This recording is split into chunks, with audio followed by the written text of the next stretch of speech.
Herkese merhaba, kanalıma hoş geldiniz. Bu videomda sizlere son zamanların trendi olan çok güzel bir boyunluk tarifi paylaşacağım. Bu boyunluğu daha önceden şiş örgüyle sizlere tarif etmiştim. O örgüyü tığa uyarladım. Şimdi tığ ile bu çalışmayı birlikte hazırlayacağız. Hemen şöyle örgümüzü yakından göstermek istiyorum. Yine video içerisinde nasıl takıldığını da başlangıçta şimdi sizlerle paylaşacağım. Bakın böyle sadece zincir yöntemiyle güzel bir lastik örgü elde ediyoruz. Ve sonra fırfır kısmını yapıyoruz. Gerçekten çok şık ve çok güzel oldu. Bu renkte gerçekten çok yakıştı.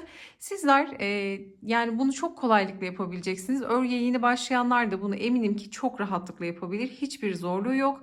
Videoyu tarifi seyrettiğiniz zaman örgü modelinin ne kadar kolay olduğunu sizler de göreceksiniz. Detaylı tarifimize geçmeden önce de sizlerden küçük de bir ricada bulunmak istiyorum. Kanalımıza ücretsiz abone olabilir, videoyu beğenir ve yorumlarınızı eksik etmezseniz gerçekten çok mutlu olurum. Şimdi nasıl takıldığına bakalım. Sonrasında tarifimize geçelim.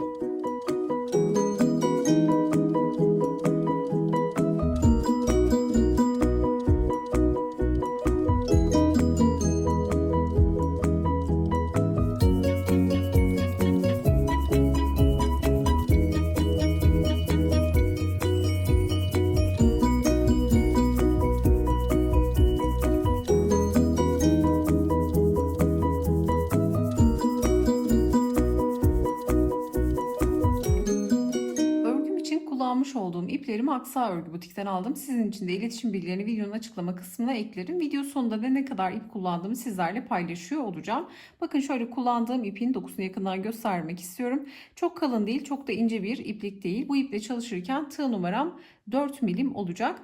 Burada şunu söylemek istiyorum. Önemli bir püf nokta. Şimdi burada zincir işi kaydırmalar ve önden ve arkadan batarak bir çalışma yaptığımız için çalıştığımız tekniğe göre şiş tığ numaramızın yarım milim ya da 1 milim büyük olması gerekiyor. Normalde bu ince ip 3,5'u da yani 3'ü de kaldırabilecek bir iplik. Ama 4 milim tığla örüyorum. Çünkü elim gevşek. Bakın bunu da dikkate almanız gerekiyor. Elinizin sıkılığına, gevşekliğine göre. Eliniz sıkıysa 4 değil, bu iple örneğin 5 de kullanabilirsiniz. Ama eliniz gevşekse benim gibi 4 milim de yeterli olacaktır. Çünkü kaydırma yapacağımız için, zincir işi çalışacağımız için örgü çok kasacak. O yüzden mutlaka tığ numaramızı yarım ya da 1 milim büyük tercih edelim. Şimdi bu çalışmanın daha önceden şiş versiyonunu sizlerle paylaşmıştım. Çok beğenilmişti. Şimdi tığ versiyonunu sizlerle paylaşacağım. Bunu tığa çevirdim. Bu da gerçekten çok güzel oluyor. Bakın ben uzun şerit olan lastikli örgü parçasını tamamladım. Bu oldukça uzun bir parça. Bunu önceden tamamladım. Şimdi diğer kısmını birlikte öreceğiz. Bakın sadece zincir işi kaydırma dediğimiz teknikle bu yumuşacık, yani dokusu da gerçekten çok güzel oldu. Böyle bir parça örüyoruz. Şimdi bunu tarif edeceğim. Öncelikle bu arada ipten de bahsetmek istiyorum. Bu böyle yani kışa uygun bir iplik, koton bir iplik değil. Bunu belirtmek istiyorum. Aldığım yeri ekledim dediğim gibi. Detaylı bilgileri oradan iletişime geçerek öğrenebilirsiniz. Böyle yine kışlık diyebileceğim bir dokuda bir iplik. Buradaki ise moher ve koton ipi bir araya getirmiştim. O videoda bahsetmiştim zaten detaylı olarak. Burada ise iki ipi bir araya getirerek çalıştım. Koton yazlık bir iplikti. İçine moher katarak böyle kışlık bir doku elde etmiş oldum. Bu da gerçekten çok güzel oldu. Yine bu yapacağımız çalışmayı bu koton ve moher ipi bir araya getirerek de yapabilirsiniz. Ya da daha farklı iplerle de bu çalışmayı yapabilirsiniz. İnceliği, kalınlığı hiç fark etmez. İpinizin kalınlığına göre sadece sayıları daha az tutarsınız eğer ipiniz kalınsa. İnce ise sayıları daha da artırabilirsiniz. Ama burada çok ince ipler tercih etmeyin. Çünkü kışlık bir boyunluk yapıyoruz. Biraz da böyle kışlık bir doku olursa örgü güzel olacaktır.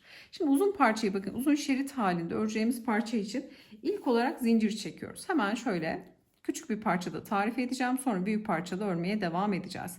İlk zincirimizi kilit yaptıktan sonra mutlaka ördüğümüz ayardan bir tık gevşek olacak şekilde başlangıç zincirlerimizi hazırlıyoruz. Eğer çok sıkı çekerseniz burayı batışlarınız zor olacaktır.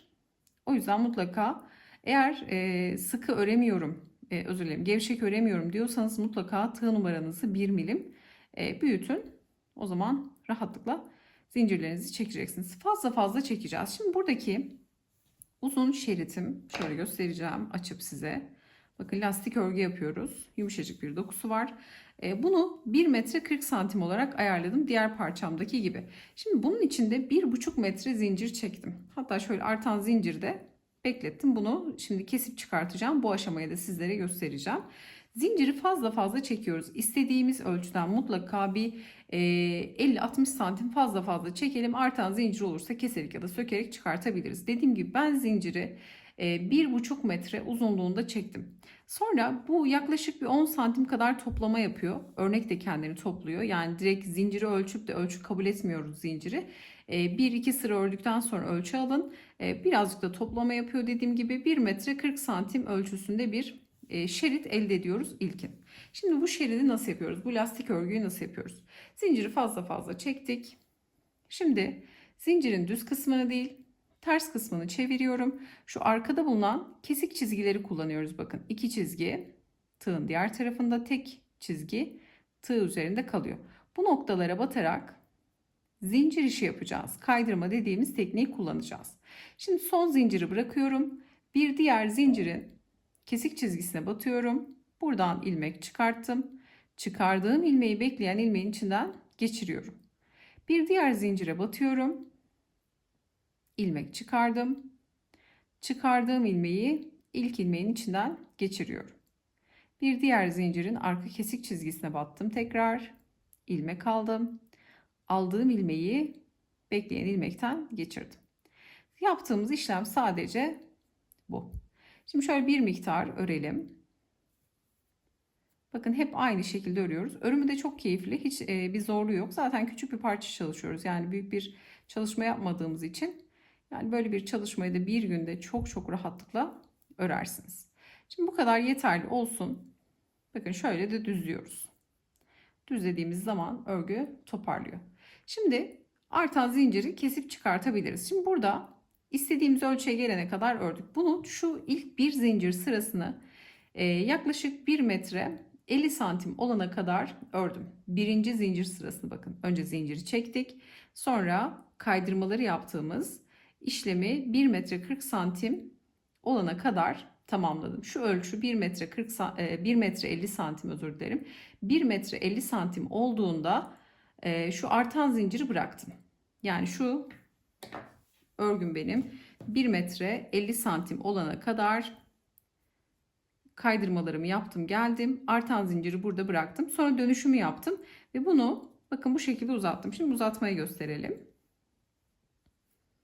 İstediğim ölçüye geldikten sonra bir tane zincir çekiyorum. Örgümü çeviriyorum. Çevirirken de direkt şu şekilde tutmuyorum. Dik şekilde tutuyorum. Çektiğim zincir burada. Bakın örgü başak görünüyor. Şu kısımları görüyorsunuz. Dıştaki tek kanadına batacağız. V şeklinde görünen üst kısımdaki noktanın dıştaki tek kanadı. Şimdi çektiğim zincir burada bakın. İlmeğin çıktığı V noktasına dokunmuyorum. Hemen bir sonraki V noktasına giriyorum. Zincire dokunmuyorum. Hemen bir sonraki kaydırma noktasına batıp ilmek çıkarıp yine kaydırma yapıyorum. Bir sonraki bakın zincirin V noktasının dıştaki tek kanadına batıp ilmek çıkarıp kaydırma yapıyorum. Yine aynı şekilde aynı noktalara batarak ilmek kaydırmayla aslında zincir işi yapıyoruz. Sadece batarak zincir çekiyoruz. Tek farkı bu. Bu şekilde sıra sonuna kadar geliyoruz. Bundan sonra batacağımız noktalar hep bu kısımlar olacak. Lastik örgümüz istediğimiz ölçüye gelene kadar. Şimdi burada bitiş ve başlangıçlar önemli. Bakın son nokta V şeklinde görünecek. Dıştaki tek kanadı alıyorum. Kaydırmamı yapıyorum. Son noktaya battım. Bir zincir çekiyorum ve örgümü çeviriyorum. Bakın çektiğim zincire dokunmuyorum. Bu zincir dönüş zincirim. Hemen zincirden sonra gelen yine dik şekilde tutuyorum örgüyü. V görünüyor. Bakın başak görünüyor. Bu başakların dıştaki, bakın bizden tarafa değil dışarı tarafta olan kanadını alıyorum. Buradan batıp ilmek çıkarıp bekleyen ilmeğin içinden geçiriyorum. Her birine aynı işlemi uyguluyorum bakın. Yapması çok keyifli. İlkin biraz zorlanabilirsiniz. Yeni başlayanlar için söylüyorum. Örgü bilenler çok rahat yapacaktır. Ama örgü bilmeyenler birazcık zorlanırlar ama böyle küçük bir örnekte çalışın. Örgünün mantığını kavradıktan sonra Büyükçe zincirinizi çekin. Yani direkt büyük zincir çekerek başlamayın.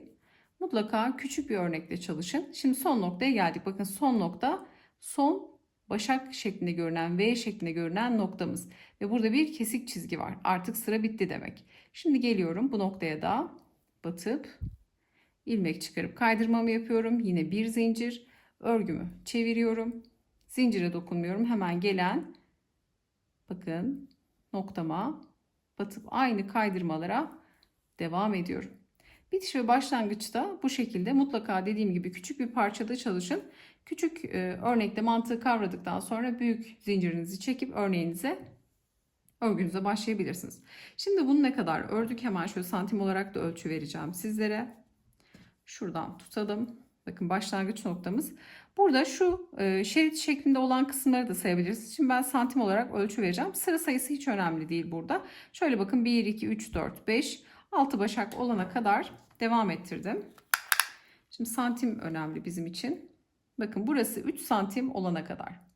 Bu lastik kısmı, ortadaki şerit kısmı, şu ortadaki kısım 3 santim olana kadar ördük. Oldukça esnek, bakın. Güzel bir dokuda çalışma. Şimdi başladığımız noktaya geldik. Örgümüzü bitirdik. Şimdi şu diğer küçük örgüyü kenara alacağım. Bu dediğim gibi kısa kenarı 3 santim, uzun kenarı şerit halindeki örgümüzün ölçüsü de 1 metre 40 santim oldu. Örgü dediğim gibi 10 santim kadar bende toplama yaptı. Bazen elden ele göre değişebilir bu toplama santim rakamı. Bunlara çok takılmayın. Burada önemli olan önde bir bağcık yapacağız burada. Daha önceden paylaşmıştım. Önde bir bağcık yapacağız. Siz fiyonk yapmak istiyorsanız bu şerit kısmını daha uzun da yapabilirsiniz. Daha uzun yaptığınızda bağcık kısmı daha uzun olacaktır. Şimdi burada bitiş yapalım. Hemen şöyle son noktaya batışı gösterelim. Bakın son V şeklinde duran ve kesik çizgi var. Kesik çizgi artık sıramın bittiğini gösteriyor. Buradaki son kanada batıp ilmek kaydırdım ve bir tane zincir çekip burada ipimi şöyle bir 5 santim kadar kesip direk ilmeğimden çıkartıp kilit yapıyorum. Şimdi şuradaki fazla zinciri keselim. Artan zincirimizi keselim. Nasıl yapacağız bunu da? Hemen şu bakın kullandığım zinciri saymıyorum. Bir sonraki 1, 2, 3. zincirden kanattan giriyorum, kesiyorum. Sonra bunu da şöyle çekiyorum ve burayı kilitlemiş oluyorum. Artan zinciri de bu şekilde çıkartıyoruz. Şimdi bunu yaptıktan sonra örgümüzün ortasını bulacağız. Hemen şöyle yapalım. Örgümü ikiye katlıyorum. İkiye katladıktan sonra önce örgünün orta kısmını bulalım. Bu orta kısma şöyle bir çengelli iğne takacağım. Tam ortaya yer belirleyicimi takıyorum. Örgümüzün tam ortasını bulduk. Şimdi benim boyun kısmım, yani burada boynunuzu ölçmeniz gerekiyor. Yani şu kısım boynunuzda ne kadar yer kaplıyorsa boyun kısmınızı tam sarabilir. Arkada birazcık açık bırakabilirsiniz. Bu tamamen zevkinize kalmış. Burada bende 36 santimdi. Yani şu kısım bende 36 santimdi. Şimdi 36 santime denk gelecek bir ölçüde yer belirleyeceğim. Tam orta kısmı baz alarak. Şimdi burada 36'nın yarısı 18 santim yapıyor. Şimdi ortamızda tam burası. 18 santime sabitliyorum bakın şurayı. Ve buradaki sıfır noktaya, şimdi 18'e sabitledim şu çengelli iğneyi. Buraya geliyorum ve şu kısma sıfır olan noktaya bir çengelli iğne takıyorum. Sonra 18 santim burası, 36 santim olacak. Şu kısım. Bakın burası. Şimdi burayı da şöyle bir tığla tutturayım. Bakın şu alan. Çengelli iğneyi çıkartıyorum orta kısımdaki. Hemen buraya çengelli iğnemi takıyorum. Yani tam ortalamış oluyoruz örgümüzü. Şu alan, bakın şu ortadaki alan 36 santim oldu. Şimdi modeli burada şişle çalışırken yine 3 tane ters, bir tane düz gibi, yani bir artış gibi, yani 4'ün katı şeklinde örgümü ayarlamıştım. Şimdi burada da aynı işlemi yapacağım. Şimdi başlangıç noktasını belirledik. Burada ipimi yine alıyorum. Hemen burada bir zincirle bir ilmek oluşturarak başlıyorum. Tığıma ipimi doluyorum. Direkt trabzanlarla başlayacağız. Bunun tersi düzü yok. Hangi yönden yapmak istiyorsanız o yönden yapabilirsiniz. Şimdi burada örgümüz bakın şöyle başak başak görünüyor. Normalde hep tek kanatlarını alıyorduk. Bu kez İki kanadı birden alacağız bakın. Şöyle. İki kanadı birden alarak başlayacağız. Hemen şu noktadan başlayalım. Çengelli iğneyi taktığımız noktadan bu çengelli iğneyi çıkartalım. Tığıma doluyorum. Bakın ilmeği oluşturduktan sonra tığıma doladım. Şuradaki hemen çengelli iğne ile belirlediğim noktaya batıyorum. İlmek çıkarttım. 3 ilmek var, doluyorum. İkisini birlikte. Kısa ipi araya alarak gizleyerek örelim. Kalan 2 ilmeği de doluyorum. Örüyorum. Ve ikili trabzan hazırlıyorum. Tığıma doluyorum. Bir sonraki noktaya batıyorum bakın. Bir sonraki ikili çizgi noktasına batıp buradan ilmek çıkarıyorum. Kısa ipi de bu aşamada gizliyorum. İkili trabzan örüyorum. 2, 2 de çekerek doluyorum. Hemen bir sonraki noktaya bakın. Başak şeklinde görünen noktanın iki çizgisi de tığımın üzerinde kalacak şekilde batıyorum ve ikili trabzan örüyorum. Öncelikle 3 tane trabzan ördüm. Tığıma doluyorum. Şimdi dördüncüye 5 tane trabzan öreceğim. Aynı noktaya 5 tane öreceğiz. Geliyorum. Bakın sıradaki noktaya iki çizgiye batıyorum. 5 tane ikili trabzan öreceğiz. Artık ikili trabzanları nasıl ördüğümüzü biliyoruz. İki seferde çıkarak ikili trabzanları örüyoruz. İki aynı noktaya bakın. 3 doluyorum. Aynı noktaya 4 doladım. Aynı noktaya 5. ikili trabzanı ördüm. Şu kısa ipi de şöyle arkaya alalım. Bakın 3 tane yan yana trabzanı ördüm. Dördüncü boşluğa 5 tane trabzan ördüm. Dördüncü boşluğa. Şimdi tekrar 3 tane yan yana trabzanı öreceğiz. Tığıma doluyorum. Sıradaki boşluğum burası bakın. Sıradaki boşluğuma batıyorum. Birinci trabzan. Bir sonraki 2. Bir sonraki 3. 3 tane yan yana trabzanımızı ördük. Doluyorum. Şimdi dördüncü noktaya 5 tane ikili trabzan örüyorum. Bakın dördüncü noktaya 5 tane trabzan. Aynı boşluğa 1. Aynı boşluğa 2. 3.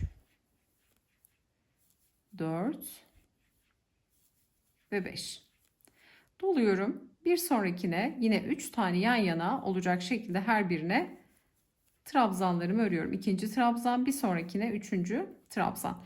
3 taneyi yan yana örüyorum. Dördüncü noktada dördüncü boşluğa 5 tane trabzan örüyorum. Şimdi bakın bu şekilde pileli fırfırlı nokta oluşmuş olacak. Şimdi bir sonrakine yine 5 tane ikili trabzan. 1, aynı boşluğa 2, aynı boşluğa 3, 4, aynı boşluğa 5. ikili trabzan. Sonra tekrar 3 tane, sonra aynı deli 5 tane. 3 tane yan yana, aynı deli 5 tane trabzan şeklinde ilerleyeceğiz. En sonda 3 tane yan yana trabzanla bitireceğiz. Ta ki nereye kadar? Buradaki çengelli iğneye kadar. Bakın buradan başladık. Buradaki çengelli iğneye kadar. Burada sayı önemli değil. Yerinizi belirledikten sonra 3 tane yan yana trabzan, dördüncüye 5 tane şeklinde sıra sonuna kadar gelin. Bakın şimdi sıra sonuna kadar geldim. 5 tane trabzanı ördüm. Çengelli iğnenin olduğu yere yaklaştım. Burada şimdi 1, 2, 3 tane trabzanı yan yana örerek bitireceğim. Artık çengelli iğneyi çıkartıyorum.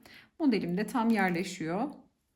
Yani bir eksik bir fazla bir ileri bir geri hiç önemli değil. Bu model denk geliyorsa tamamdır. Burada çok denk getirdiğiniz yere getirmeye çalışmayın. Burada zaten sayıları verdim. 3 tane trabzan yan yana, dördüncüye 5 tane trabzan birden örüyoruz. Sonda da bitirirken 5 tane trabzan ördüm. Bakın sonda 3 tane başladığımız gibi bitiriyoruz. 3 tane trabzanı yan yana örerek bitiriyorum. 2 ve 3. 3 tane trabzanla sıramızı bitirdik bakın. Şimdi artık bir yukarı sıraya, yani bir üst sıraya geçeceğiz. Şöyle örgüyü de göstermek istiyorum bakın. Şimdi bu aşamadayken ne yapın? Mutlaka bu aşamada boynunuzu ölçün. Bakın boynunuzu sarıyorsa, yani arkada birazcık birleşiyorsa, üst üste gelmesin. Mutlaka ayarlayın onu. Yani birbirine yakın gelecek şekilde, hafif de açıklık olabilir. Hiç önemli değil. Çünkü arkadan örgü uçları çevirip önde bağlıyoruz. Arka illaki kapanıyor. Yani ısıtıcı olacaktır. Ama üst üste getirmeyin. Ekstradan böyle bir potluk bolluk olmasın. Mutlaka bakın yakın olsun. Ya yan yana olsun ya da hafif şöyle bir 3 santim 2 santimde boşluk kalabilir. Hiç problem değil. Şimdi geldik.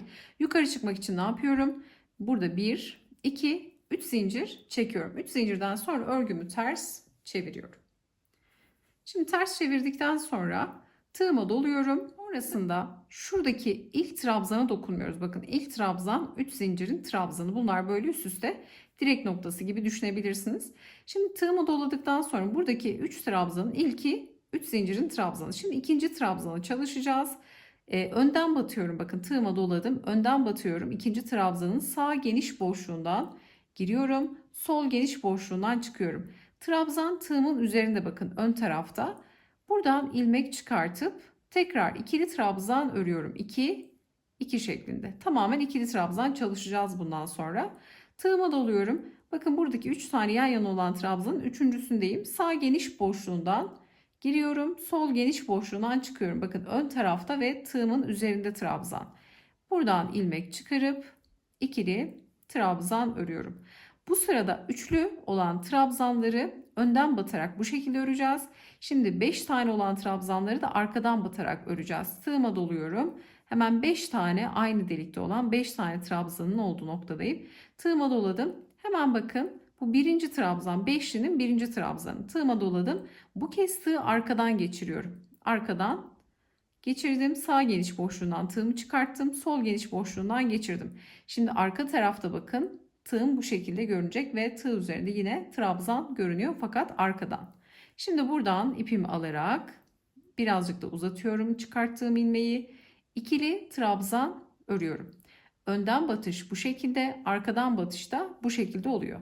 Tığıma doluyorum. Bir sonraki 5. trabzanın ikincisindeyim. Bakın sağ geniş boşluğundan batıyorum. Sol geniş boşluğundan tığımı çıkarıyorum. İkinci trabzanda yine tığımın üzerinde. Arka tarafta. Buradan ilmek çıkararak ikili trabzan örüyorum. Doladım. Hemen üçüncüye de yine arkadan batarak ikili trabzan örüyorum. Bakın kabarık görüntüyü bu teknik veriyor. Doluyorum ve şimdi dördüncüyü örüyorum arkadan. Doladım. Şimdi beşinciyi örüyorum bakın. Beşinci trabzana da arkadan batarak 5 tane trabzanı bu şekilde örüyorum. 3 tanesini önden, 5 tanesini arkadan batarak ördüm. Şimdi geliyor sırada 3 tane trabzan. Tığıma doluyorum. Şimdi önden batış yapacağım. Şimdi ördükçe daha rahat anlaşılacak. Tığıma doluyorum. Bakın tığım ön tarafta. Burada 3 tane trabzan var. 3'ün ilkindeyim. Hemen sağ boşluğundan girip sol boşluğundan tığımın ucunu çıkartıyorum. Buradan da ipi alarak ilmeği birazcık uzatıp ikili trabzan örerek önden batışı tamamlıyorum. Hemen ikincisini örelim. Önden batarak. Üçüncü önden batışımızı yapıyoruz. 3 tane trabzanı yan yana örüyoruz.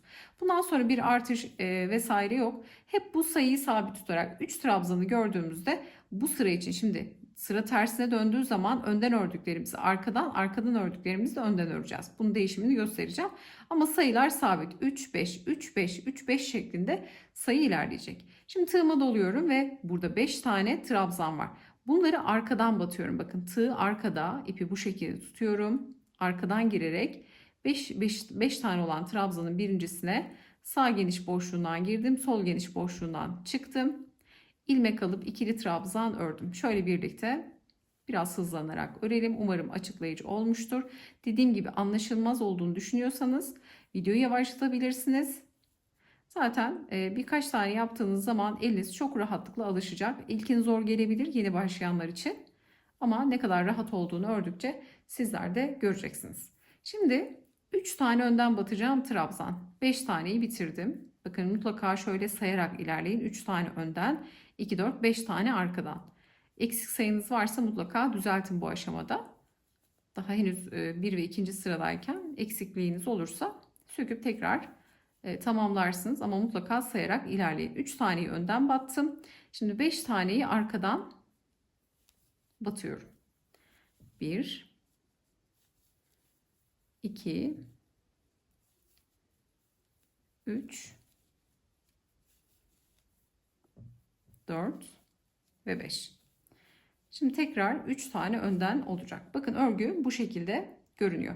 3 önden 5 arkadan, 3 önden 5 arkadan batarak şimdi sıra sonuna kadar bu şekilde gelelim. Hemen dönüşte diğer sırada ne yapıyoruz bunu paylaşalım. Şimdi bakın sıra sonuna geldik. Sonda 3 tane trabzanımız kaldı. 5 tane trabzanı arkadan battık. Şimdi son 3 tane kalan trabzanımıza da önden batıyoruz. Şimdi buradaki sonuncu batış önemli. İkinciye de yine önden battık.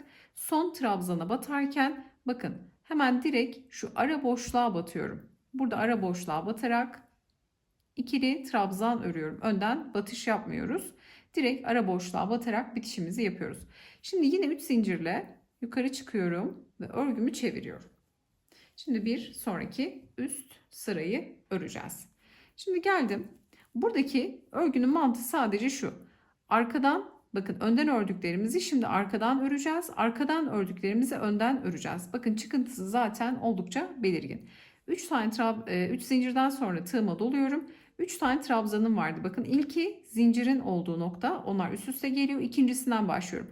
Ve şuradaki dişli çıkıntıyı gördükten sonra arkadan batıyorum bakın. Geliyorum. Şimdi üçlüyü arkadan batarak öreceğim. İkincisine battım direkt. Bakın şimdi üçüncüsüne sağ boşluğundan girip sol boşluğundan çıkıyorum. Arkadan batıyorum. Şimdi normalde 3 tane olan trabzanı önden 5 taneyi arkadan örüyorduk. Şimdi tam tersi. 3 taneyi arkadan 5 taneyi önden batarak öreceğiz. Tığıma doluyorum. Burada bakın 5 tane trabzan oldukça belirgin. Doladıktan sonra hemen öndeki ilk trabzanın sağ geniş boşluğundan girip sol geniş boşluğundan çıkıyorum. Önden batarak yine ikili trabzan örüyorum. Önden batıyorum. İkinci trabzan. Üçüncü trabzana yine önden. 4 ve 5. Beşinci trabzanı da ördüm. Bakın model kendini belli etmeye başladı. Şimdi 5 tanesi önden, 3 tanesi arkadan. Şimdi 3 taneyi de arkadan örerek ilerliyorum. Tek yaptığımız işlem bu. Önden ördüklerimizi bir sonraki sırada arkadan örüyoruz. Arkadan ördüklerimizi de önden örerek bu şekilde örgümüzü tamamlamış olacağız. Şimdi 5 taneyi önden 3 taneyi arkadan örerek sıra sonuna kadar gelelim. Sıramızın sonuna geldik. 5 taneyi önden battık. Şimdi kalan 3 taneyi de arkadan batacağız. Hemen 3 taneye şöyle arkadan batıyorum. Fakat burada üçüncüde ne yapıyoruz? Üçüncüde bu geniş boşluğa batıyoruz. Bakın direkt bu şekilde batarak trabzan örüyoruz. Üçüncü trabzanı da bu şekilde ördük. Şimdi yine 3 zincirle yukarı çıkıyoruz. Örgümüzü çeviriyoruz. Çevirdiğimizde bakın önden batılmış şekilde görünenleri önden, bakın şu dişli olan noktaları da arkadan batarak öreceğiz. Yani örgüyü tam ters çevirmiş oluyoruz aslında. Arkadan battıklarımızı şimdi önden. Önden battığımızda arkadan batarak öreceğiz. 3 zincirden sonra bakın ilk trabzana dokunmuyoruz. Yine ikinci trabzana önden batıp başlıyoruz. Diğer üçüncüyü de önden batıyorum. Doluyorum. Şimdi beşinciye arkadan bakın 5 tane olan trabzana arkadan batarak ilerleyeceğiz. Bunu ne kadar istiyorsanız o kadar sıra örebilirsiniz. Bu arada ben 3 trabzan 3'e 5 yaptım. Yani 3 5 3 5 şeklinde trabzanlarımı ördüm. Ama sizler buradaki 5 olan trabzan sayısını 6 7 yapabilirsiniz. 3 tane olanı 4'e çıkartabilirsiniz. Yani bu aralığın ne kadar olmasını istiyorsanız o kadar yapabilirsiniz. İlla ki aynı sayıda olmak zorunda değil. Bakın şöyle göstermek istiyorum. Şu araları 3 yaptım ben.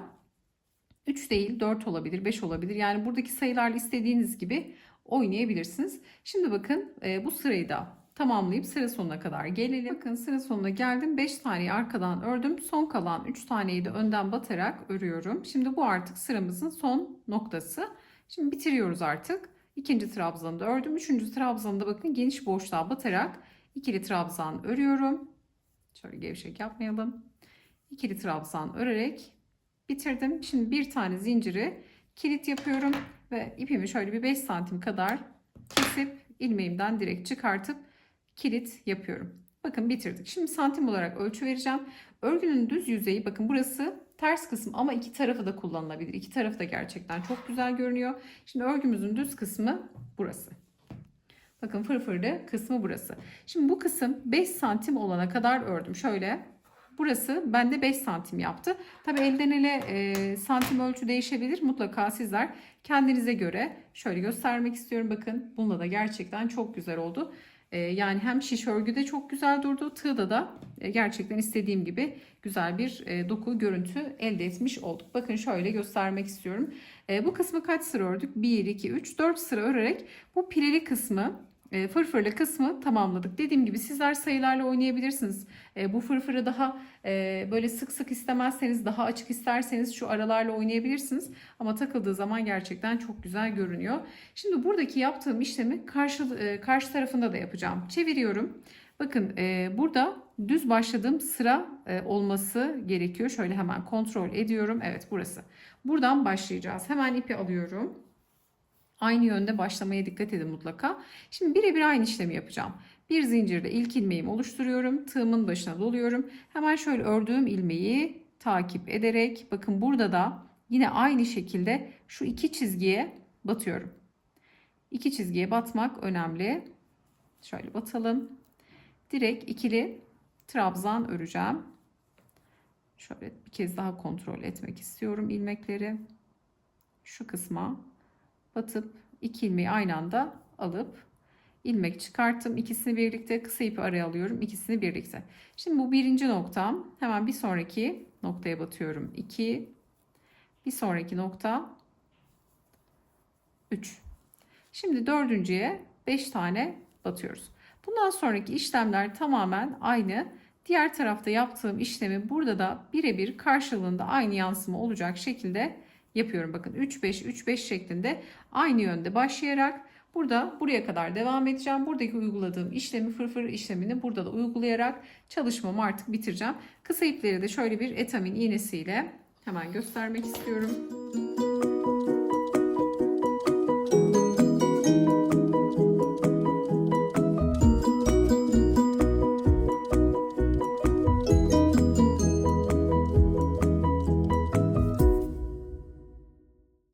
Evet, örgümü bakın sizlere tarif etmiş olduğum gibi tamamladım. Kısa ipleri de gizledim. Tertemiz bir çalışma oldu. Hemen şu pile sayısını da söylemek istiyorum. 2, 4, 6, 8, 10, 12, 14, 16 tane oldu. Bakın beşli battığımız noktalar 16 tane oldu. Dediğim gibi genişliği 36 santim olacak şekilde ayarladım. Bu sayılar sizlerde farklılık gösterebilir. Ölçülerde de yine farklılık gösterebilir. Boyunluğumu tarttığım zaman 75 gram geldi. İpimden 75 gram kullanmışım. Dediğim gibi aldığım yerin linkini de aşağı açıklamaya ekledim. Gerçekten çok güzel oldu. Bakar mısınız? Burası düz yüzü ama diğer tarafı da kullanılabilir. Hemen şöyle ters kısmını da göstermek istiyorum. Ters tarafı da, yani arka tarafı da çok güzel oldu. Burada daha farklı, daha güzel görünüyor. Bu tarafı da kullanılabilir. İki taraflı bir çalışma oldu. Bakın şiş örgüyü görüyorsunuz. Tığ örgüyü de şöyle karşılıklı yan yana koymak istiyorum ki aradaki farkı görüyorsunuz. Tığla bu tarz çalışım. Tabii daha farklı çalışma yöntemleri de olabilir. Sizler dilediğiniz gibi yapabilirsiniz. Ben bu tarzda güzel bir çalışma hazırlamış oldum. Umarım sizler de beğenir ve denersiniz. Şu kısmı da 5 santim oldu. Bakın pile kısmı 3 santimde burası. Toplamda 13 santim genişliğini elde etmiş oldum. Ölçüler, detaylar da bu şekildeydi. Umarım sizler de beğenir ve denersiniz. Yapacak olanlara kolaylıklar diliyorum. Videomuzu beğenmeyi, yorum bırakmayı, kanalımıza abone olmayı unutmayın. Bir sonraki videoda görüşünceye dek hoşça kalın.